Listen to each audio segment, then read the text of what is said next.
राधे राधे, नमस्ते, good morning. स्वागत है हिंदी टीचर्स एकेडमी में। तो ये हमारी 16वीं क्लास है पुनीत राय की। 15 या 14 क्लासें हमने देख लिया है और इस क्लास में हमें भक्ति काल शुरू करना था, समाप्त हो गया है।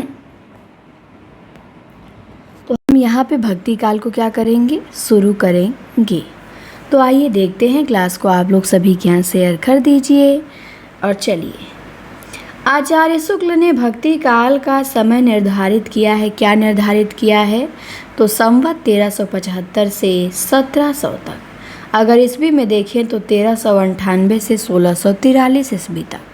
तो आचार्य शुक्ल ने भक्ति काल की समय सीमा मानी है 1375 से संवत 1700 विक्रमी। सामान्यतः भक्ति काल का समय माना जाता है तो 14वीं शती के मध्य से 17वीं शती के मध्य तक। भक्ति काल का समय क्या माना जाता है? तो 14वीं शती के मध्य से 17वीं शती के मध्य तक। भक्ति शब्द की उत्पत्ति भज धातु से किसने मानी है? तो भक्ति शब्द की व्युत्पत्ति भज धातु से माना है मोनियर विलियम्स ने। भक्ति शब्द की उत्पत्ति भज धातु से किसने माना है? मोनियर विलियम्स ने। भक्ति का सर्वप्रथम उल्लेख किस ग्रंथ में है? तो श्वेता उपनिषद में है। भक्ति का सर्वप्रथम उल्लेख किस ग्रंथ में मिलता है? श्वेता उपनिषद में। इसके बाद मृगावती के रचयिता कुतुबन किस राजा के राज्याश्रित कवि थे? तो मृगावती के राजा जो कुतुबन थे वो हुसैन शाह के राज्याश्रित कवि थे। इसके बाद सत्यपीर संप्रदाय किसने चलाया? तो अलाउद्दीन हुसैन शाह ने चलाया। ब्रह्मसूत्रों की रचना किसने की? तो वादरायण ने किया। किसने की ब्रह्मसूत्रों की रचना? वादरायण ने। अवधू मन चंगा तो कठौती में गंगा, ये पंक्ति किसकी है? तो ये गुरु गोरखनाथ की है कि अवधू मन चंगा तो कठौती में गंगा। ध्यान देंगे, मन चंगा तो कठौती में गंगा रैदास की है, लेकिन अवधू लग जाएगा तो गोरखनाथ की हो जाएगी। अवधू मन चंगा तो कठौती में गंगा, गोरखनाथ। ब्रह्मसूत्रों की रचना किसने की? वादरायण ने की। सत्यपीर संप्रदाय किसने चलाया? अलाउद्दीन हुसैन शाह ने चलाया। मृगावती कुतुबन की रचना है और किसके राज्याश्रित कवि थे? तो हुसैन शाह के। भक्ति का सर्वप्रथम उल्लेख श्वेता उपनिषद में मिलता है। भक्ति शब्द की उत्पत्ति भज धातु से किसने मानी है? मोनियर विलियम्स ने मानी है। इसके बाद है कि हिंदू धर्म के प्रमुख संप्रदाय थे तो शैव, शाक्त, सौर, स्मार्त और गाणपत्य। ये हिंदू धर्म के प्रमुख संप्रदाय थे। हिंदू धर्म के प्रमुख संप्रदाय थे कौन कौन? तो शैव, शाक्त, सौर, स्मार्त और गाणपत्य। इसके बाद है शैव मत के प्रमुख संप्रदाय थे तो शैव मत के प्रमुख संप्रदाय में आ जाएगा पाशुपत, वीर शैव, लिंगायत और कश्मीरी शैव संप्रदाय। शंकराचार्य ने किस संप्रदाय की स्थापना की और उसमें पंच देवोपासना की व्यवस्था की? तो स्मार्त संप्रदाय में। स्मार्त संप्रदाय के प्रवर्तक कौन हैं? शंकराचार्य हैं। शंकराचार्य ने अपने इस संप्रदाय में पंचदेवोपासना की व्यवस्था की। इसके बाद है मंत्रयान, वज्रयान, सहजयान और कालचक्रयान किस धर्म के संप्रदाय थे? तो बौद्ध धर्म के महायान शाखा के संप्रदाय थे मंत्रयान, वज्रयान, सहजयान और कालचक्रयान। इसके बाद है सरा और बेसरा किस धर्म की प्रमुख कोटियां हैं? तो सरा और बेसरा इस्लाम की प्रमुख कोटियां हैं। बेसरा साधक कहलाते हैं तो मलामती कहलाते हैं। इसके बाद है मदारी, मलंग, कलंदरी, रसूल शाही, लाल सहबाजिया, मूसा सुहागिया आदि किस संप्रदाय के उप संप्रदाय हैं? तो इस्लाम के बेसरा संप्रदाय के उप संप्रदाय हैं ये सब। इसके बाद है भारतीय सूफी मुख्यतः किस संप्रदाय के हैं? तो भारतीय सूफी मुख्यतः बेसरा संप्रदाय के हैं। किस संप्रदाय के? बेशरा। भारतीय सूफी संप्रदाय के मुख्यतः कितने संप्रदाय हैं? 5 हैं। कौन कौन से? तो चिश्ती, कादरी, सुहरावर्दी, नक्शबंदी और सत्तारी। तो भारतीय सूफी संप्रदाय के 5 संप्रदाय हैं, चिश्ती, कादरी, सुहरावर्दी, नक्शबंदी और सत्तारी। साबिरी और निज़ामी के संप्रदाय के 2 उप संप्रदाय हैं, तो चिश्ती संप्रदाय के। वहाबिया और रजाकिया के संप्रदाय की 2 शाखाएं हैं, तो कादरी संप्रदाय की 2 शाखाएं हैं, वहाबिया और रजाकिया।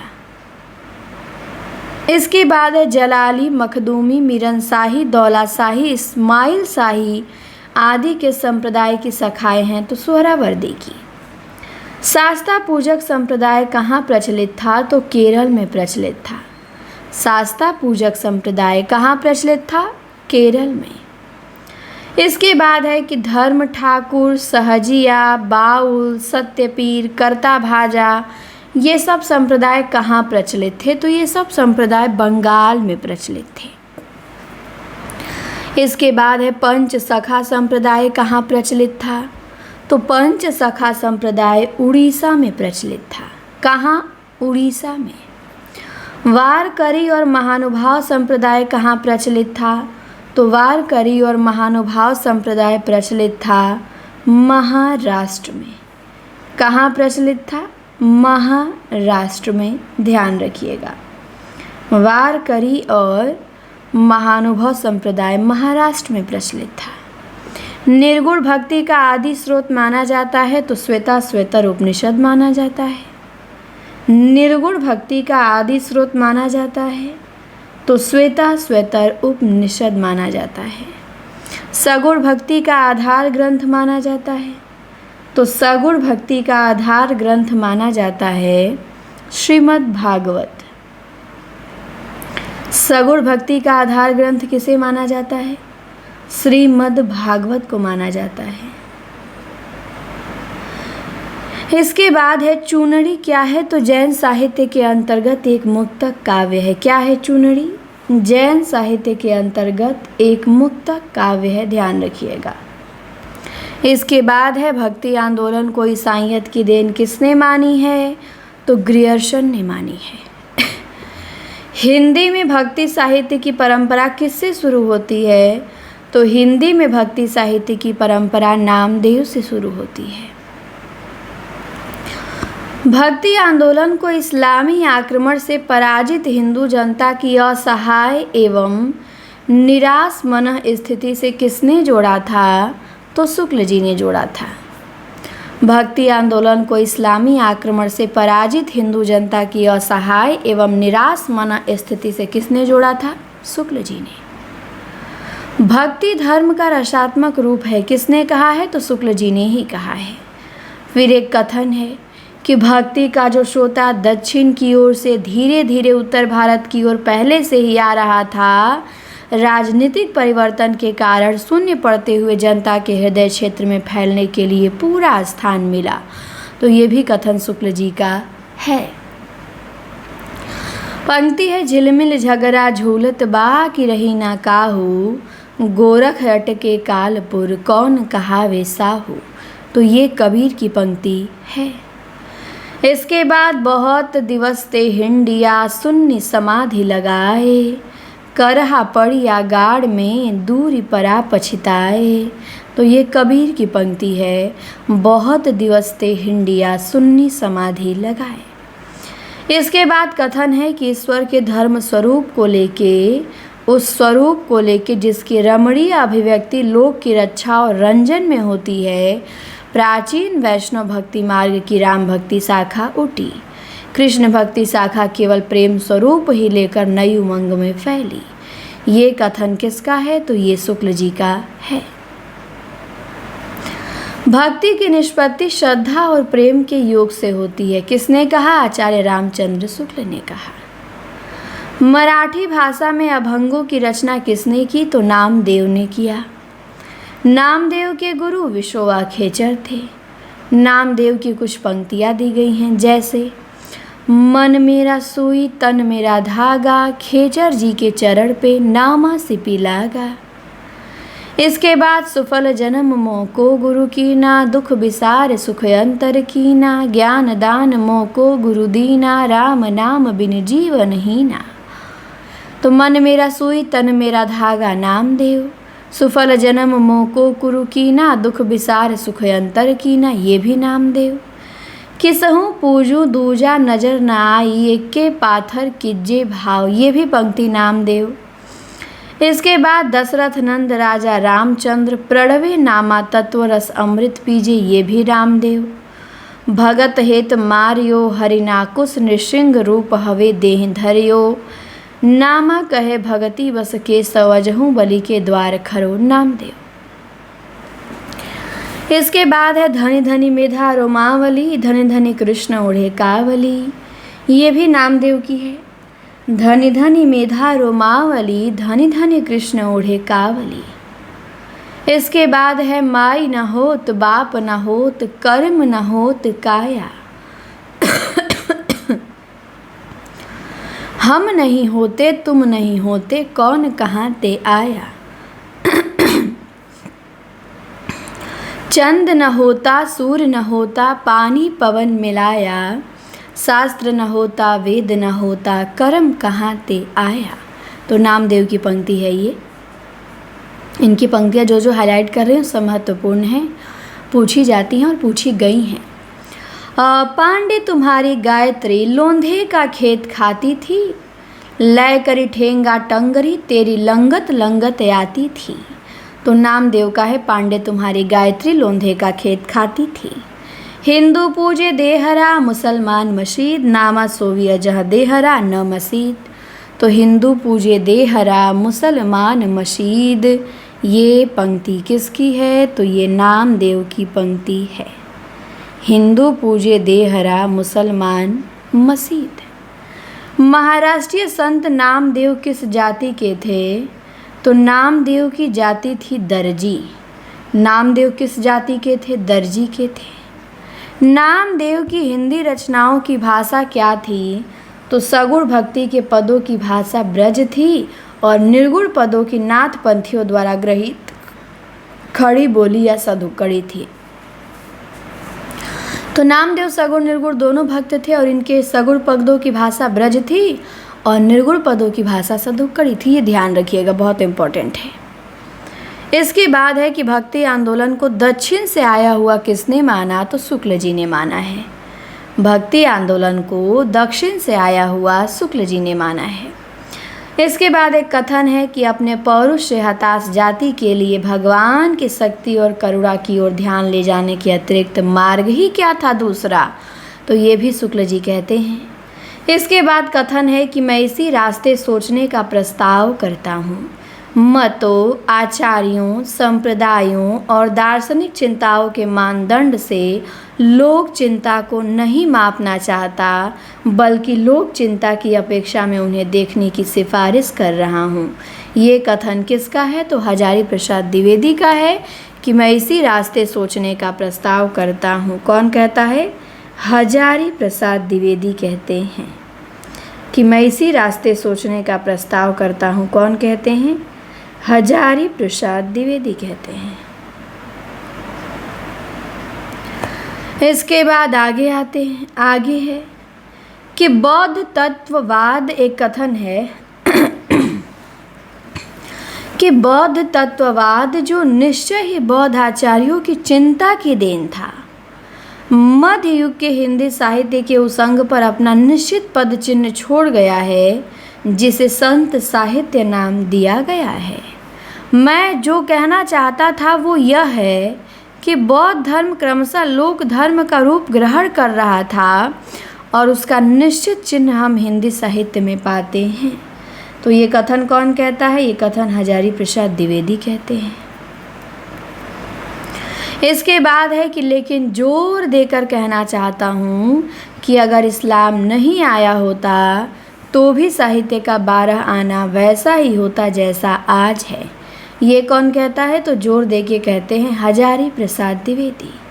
लेकिन जोर दे के कहना चाहता हूँ कि अगर इस्लाम नहीं आया होता तो भी साहित्य का 12 आना वैसे ही होता जैसे आज है। इसके बाद आगे आते हैं। भक्ति आंदोलन को भारतीय चिंतन धारा का स्वाभाविक विकास मानने वाले कौन हैं? तो हजारी प्रसाद द्विवेदी हैं। यह मत किसका है कि प्राकृत अपभ्रंश की श्रृंगार प्रधान कविताओं की प्रतिक्रिया में भक्ति परक रचनाओं को बढ़ावा मिला? तो यह हजारी प्रसाद द्विवेदी का मत है कि प्राकृत अपभ्रंश की श्रृंगार प्रधान कविताओं की प्रक्रिया में भक्ति परक रचनाओं को बढ़ावा मिला। यह हजारी प्रसाद द्विवेदी का मत है। इसके बाद एक कथन है कि अत्यधिक प्राकृत केंद्रीय कविता की प्रक्रिया का अवकाश सहज भगवत प्रेम में हुआ। संतों और सगुण मार्गी भक्तों ने नए रसबोध को बढ़ावा दिया। ये कथन किसका है? तो ये भी हजारी प्रसाद द्विवेदी का ही है कि अत्यधिक प्राकृत केंद्रीय कविता की प्रतिक्रिया का अवसान सहज भगवत प्रेम में हुआ। संतों और सगुण मार्गी भक्तों ने नए रसबोध को बढ़ावा दिया। कौन कहता है? हजारी कहते हैं। इसके बाद एक और कथन है, कबीर के बारे में शायद है ये कथन, कि शायद ही किसी अन्य जाति में अपनी वर्तमान सामाजिक मर्यादा के विषय में ऐसा तीव्र असंतोष हो जैसा कि वयनजीवी जातियों बुनकरों में पाया जाता है। इस तीव्र असंतोष का गहरा संबंध निर्गुण संतों के अक्खड़पन से है। ये कौन कहता है? कि शायद ही किसी अन्य जाति में अपनी वर्तमान सामाजिक मर्यादा के विषय में ऐसा तीव्र असंतोष हो जैसा कि वयनजीवी जातियों में पाया जाता है।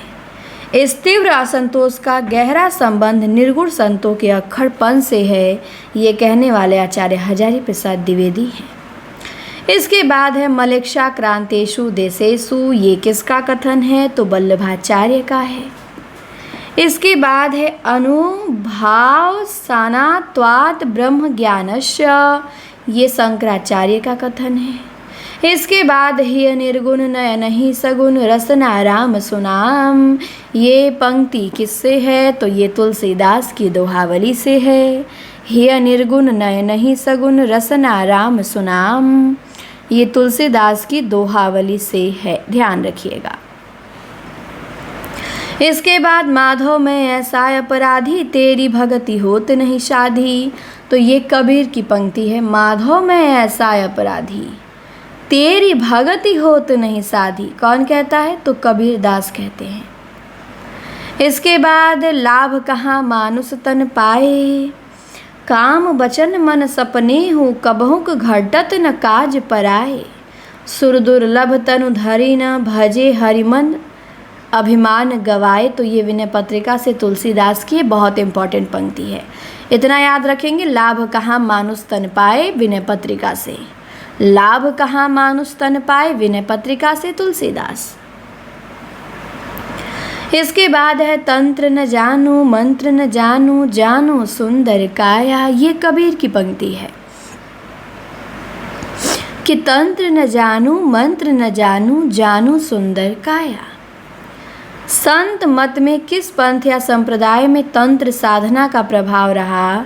तो मलुक पंथ और निरंजनी संप्रदाय में तंत्र साधना का प्रभाव रहा। इसके बाद है कि संत काव्यधारा के दार्शनिक सांस्कृतिक आधार क्या हैं? तो उपनिषद हैं, शंकराचार्य का अद्वैत दर्शन है, नाथ पंथ है, इस्लाम है, सूफी दर्शन है और बौद्ध धर्म है। हरिरस पिया जानिए जे कबहू न जाए खुमार, मैं मनता घूमत फिरे ना ही तन की सार। ये पंक्ति किसकी? तो ये भी कबीर की है। हरिरस पिया जानिए जे कबहू न जाए खुमार, कबीर। पूर्णतया अद्वैतवादी संत कवि कौन हैं? तो दादू, कबीर और मलुकदास। ये तीनों पूर्णतया अद्वैतवादी संत कवि हैं, कबीर, दादू और मलुकदास।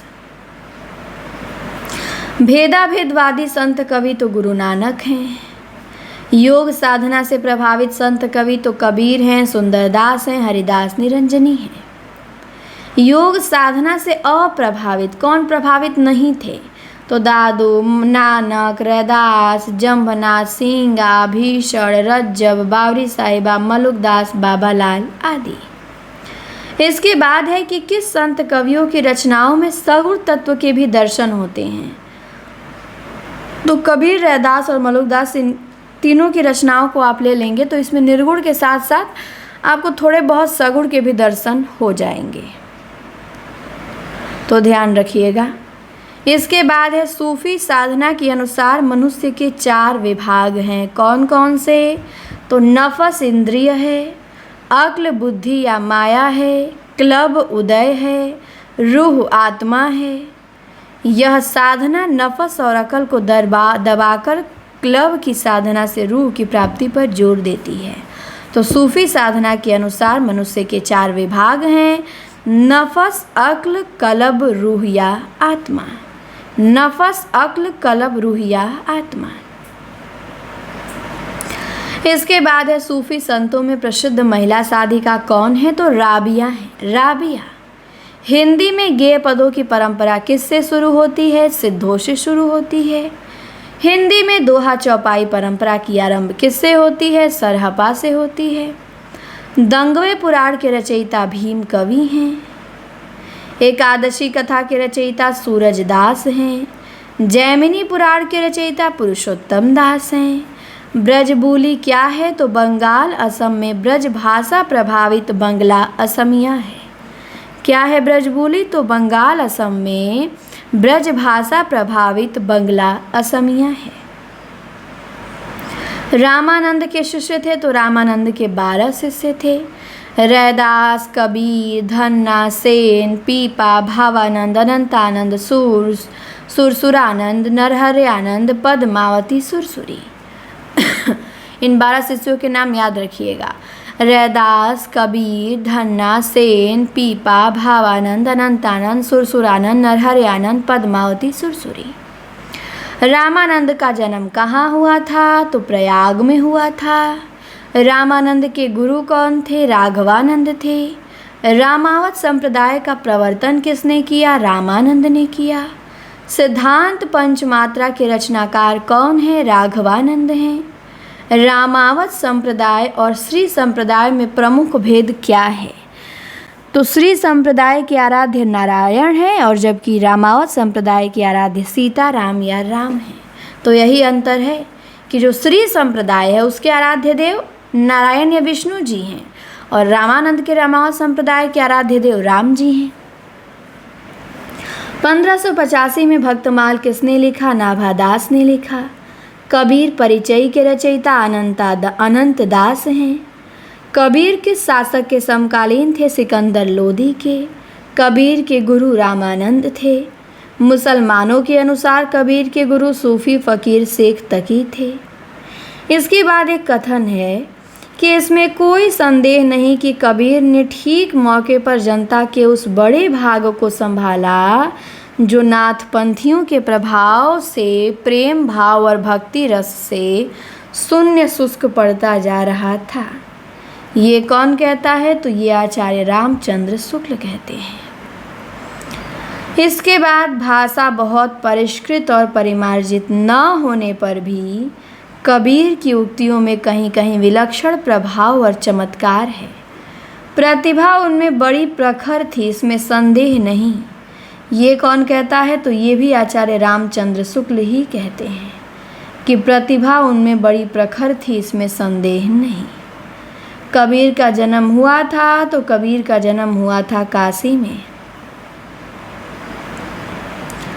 कबीर को वाड़ी का डिक्टेटर किसने कहा? तो वाड़ी का डिक्टेटर हजारी प्रसाद द्विवेदी ने कहा।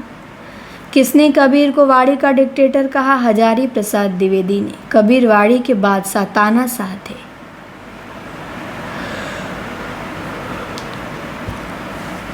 कबीर की वाड़ी का संग्रह बीजक कहलाता है। इसके 3 भाग हैं, रमैनी, सबद और साखी। कबीर की वाड़ी का संग्रह बीजक कहलाता है और इसके 3 भाग हैं, रमैनी, सबद और साखी।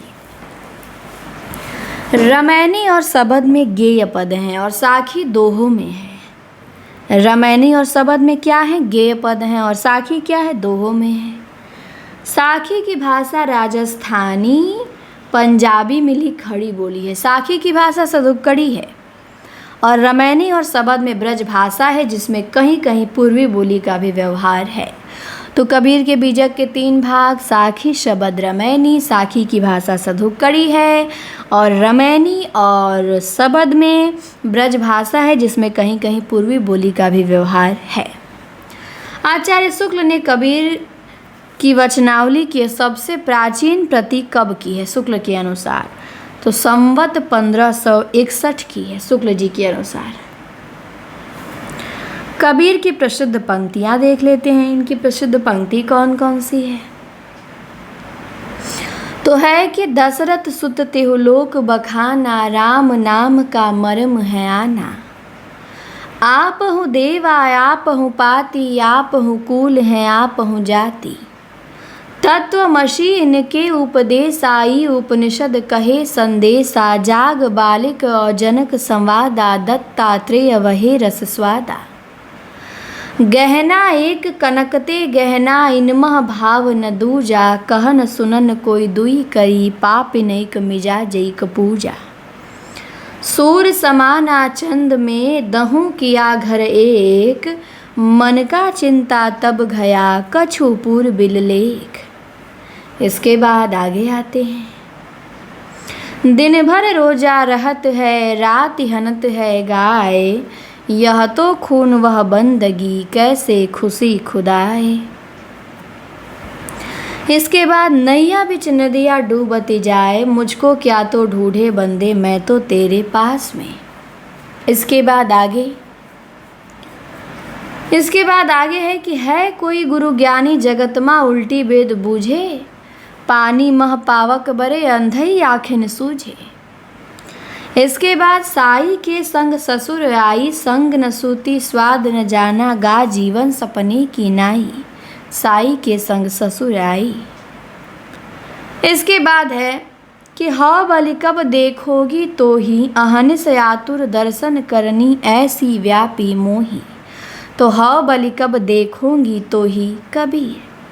मसी कागद छुओ नहीं, कलम गह्यो नहीं हाथ। कबीर तुम जिन जानो गीत है, यह निज ब्रह्म विचार। कबीर मैं कहता हूँ आँखिन देखी, तू कहता कागद की लेखी। कबीर कवि ने कविता मुँहे, का पड़ी केदार हो जाई। केस लूंची मुँहे, बरतिया इनमें किन्हु न पाई।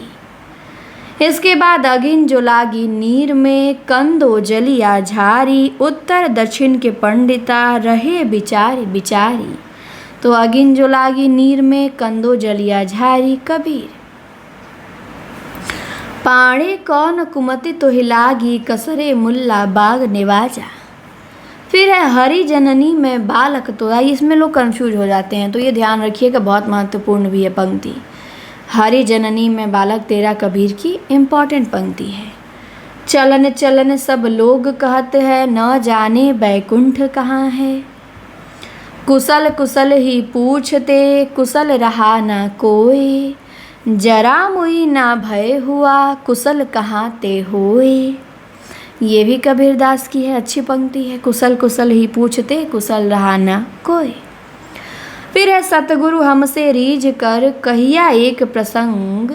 बादर बरसा प्रेम का, भीज गई सब अंग। इसके बाद है कि पूरब जन्म हम बामन होते, ओछे कर्म तपहीना। रामदेव की सेवा चुका, पकड़ जुलाहा कीना। तो पूरब जन्म हम बामन होते, ये भी कबीर कहते हैं। कबीर की प्रसिद्ध पंक्तियाँ कौन कौन सी हैं? तो सुरा सो पहचानिए, लरे दिन के हेत। पुरजा पुरजा कटी मरे, कबहू न छोड़े खेत। तो सुरा सो पहचानिए, लरे दिन के हेत। आ पुरजा पुरजा कटी मरे, कबहू न छोड़े खेत। इसके बाद है कि मूस तो मंजार खायो, स्यारी खायो स्वाना। इसके बाद है संत अजरज एक भव भारी, पुत्र धरल महतारी। फिर है जेतु बाभन बभनी जाया, तो आन बाट होई काहे न आया। फिर है हरि मोरा पीऊ, मैं हरि की बहुरिया। फिर है हमन है इश्क मस्ताना, हमन को हो सियारी क्या। रहे आजाद इस जग में, हमें दुनिया से यारी क्या। इसके बाद कबीर की पंक्ति है, साईं के सब जीव हैं कीरी कुंजर दोए। फिर है, निस्दिन खेलत रही सखियन संग, मोही बड़ा डर लागे। फिर है, रस गगन गुफा अजर झरे, माया महा ठगनी हम जानी। जाति न पूछो साधु की, पूछ लीजिए ज्ञान। मेरी चुनरी में पड़ी गयो दाग पिया, मेरा तेरा मनुआ कैसे एक होई रे। नैन अंतरी आव तू, ज्यों तू नैन झपेऊं। पलकों की चिकडारी के, पिया को लिया रिझाए। तो नैन आंतरी आव तू, ज्यों तू नैन झपेऊं। पलकों की चिकडारी के, पिया को लिया रिझाए। फिर है, भीजे चुनरिया प्रेम रस बूंदन की। फिर है, गुरु मोहि घुटिया अजर पियाई। फिर है कि हमारे घर आयो राजा राम भरतार। इसके बाद है कि पीछे लागा जाई था, लोक वेद के साधी। आगे थे सतगुरु मिल्या, दीपक दिया हाथी। फिर है, तो को पीऊ मिलेंगे, घूंघट के पट खोल रे। सपने में साईं मिले, सोवत लिए जगाए। संतो आई ज्ञान की आंधी रे, पूजा सेवा नेम व्रत, गुड़ियों का सा खेल। संतो आई ज्ञान की आंधी रे में अलंकार भी पूछता है, रूपक है। और ये पंक्ति भी कबीर की बहुत इंपॉर्टेंट है। कबीर की सब पंक्ति इंपॉर्टेंट है, एक भी नहीं छोड़ सकते हैं। अब कबीर दास ऐसे कवि कि हम किसी चीज़ को नहीं छोड़ सकते हैं। गुरु गोविंद दो खड़े, काके लागू पाए, ये तो बड़ा चर्चित ही है कबीर का। तो इनकी हमने सारी पंक्ति देख लिया। अब इनके बारे में थोड़ी बहुत जानकारी दी गई है। इसके बाद आ जाएंगे रैदास। तो अब चलिए यहाँ से हम देखेंगे पंक्ति के, यहाँ ही हम ब्रेक करते हैं, क्योंकि इसके बाद आगे का हम देखेंगे कल। आज के लिए इतना ही। क्लास अच्छे लगे तो लाइक शेयर कमेंट ज़रूर करें। जुड़ने के लिए धन्यवाद। मिलते हैं अगली वीडियो में। प्लेलिस्ट में सारी क्लासें ऐड होती जा रही हैं, मन लगा के पढ़िए।